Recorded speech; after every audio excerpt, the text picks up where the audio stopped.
But it is not just an attack against us. It is an attack against Iran.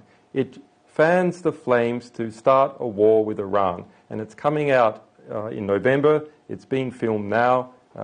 Benedict Cumberbatch is playing me. This movie has British involvement, and people in Britain should be concerned about it. How does it open? Well, and this has not been previously disclosed before, the opening scene is in a military complex in Tehran. The camera comes in, closes up on a file, and it is a design for a nuclear bomb marked with nuclear symbols. There's notes and whispers all around, and they're in Farsi, they're in Persian. There's an older scientist speaking. A high-speed camera will measure the explosive charge we've designed to trigger the chain reaction.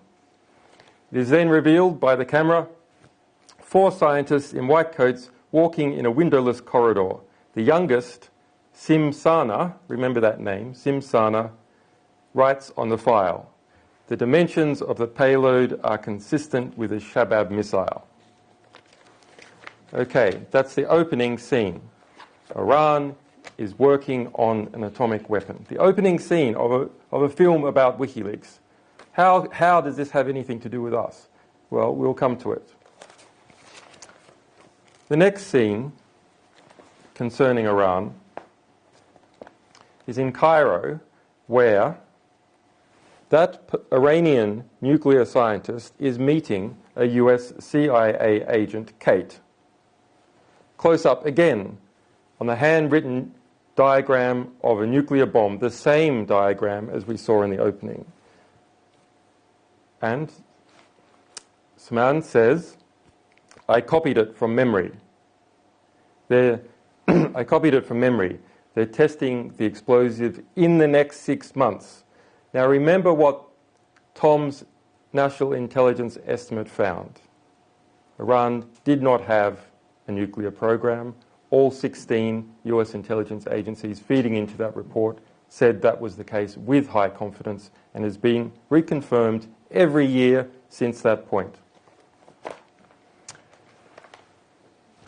The senior diplomat, who's also at the table with the CIA agent, says, "Shit, we thought they were at least 3 years away from a bomb." Another lie. Tom's report does not say that they're 3 years away from a nuclear bomb. So it's a lie upon a lie, a great big budget thing that's going to be pushed out in November. The Iranian nuclear scientist then says, if it works, they won't hesitate to sell the technology. And even if one of these things, if it works, they won't hesitate to sell the technology. And even if one of these things gets into the wrong hands, they'll sell it anyway. So that's the reality of where we're at.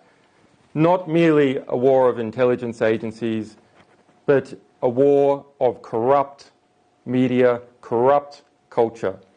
That war, we have got to understand, people who have appeared on this panel have been involved, sometimes with great sacrifice, at revealing the truth about important parts of the world, how the world is unfolding, how the world is shaping, the nature of institutions. They have revealed it heroically, in many cases, to the historical record, to our civilization as a whole, to you.